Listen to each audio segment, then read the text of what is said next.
Welcome to the fifth episode here in Sentido Analítica, the fifth case of study, trying to emulate some kind of behavior, graph, time series, or anything in Power BI.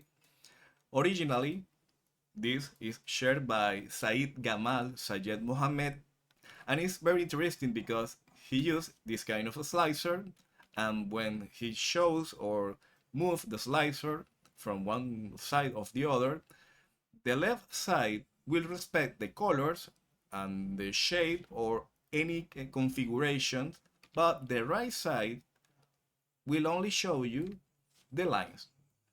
And it's very great. I don't know how he created this, but I came with an idea, and this idea is a little bit orthodox because it's just two time series, two graph or visuals, layering one on top of the other. Okay, so how you end with this kind of behavior?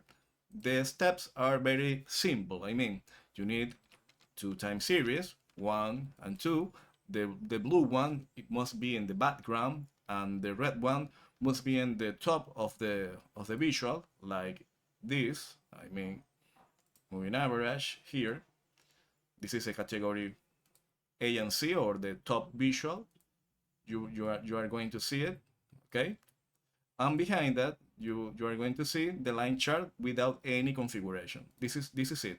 You need to pay attention in the layering order, okay? And the steps for the top one, the most important part is this: create a date range from the max in the x-axis that will respect always the max date, because if you don't do that, you will see this, okay? Here in the x-axis, I will remove the conditional format, and you will see that will respect the selection, and you don't need it. So in the effects, you will use this measure max date.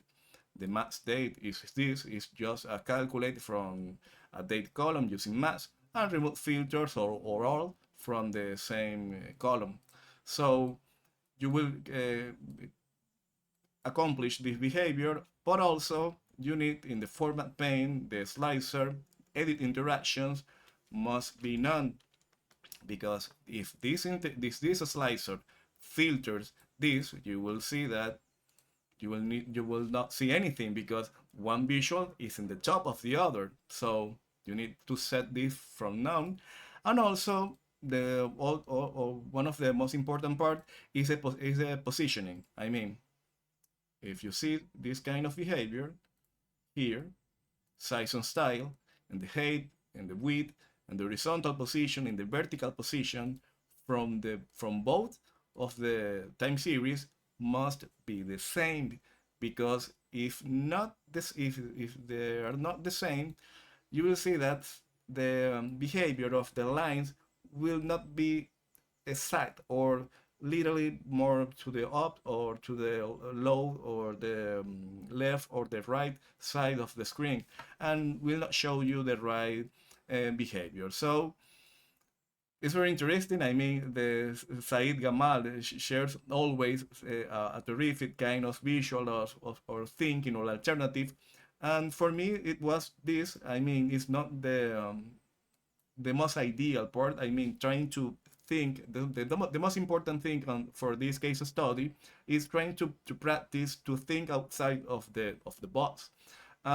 Share some alternative, and the file and all the description to practice and everyone is in the description. So this was the fifth episode or case study here in Sentido Analítica. I am Jose Rafael Escalante. See you in the next time.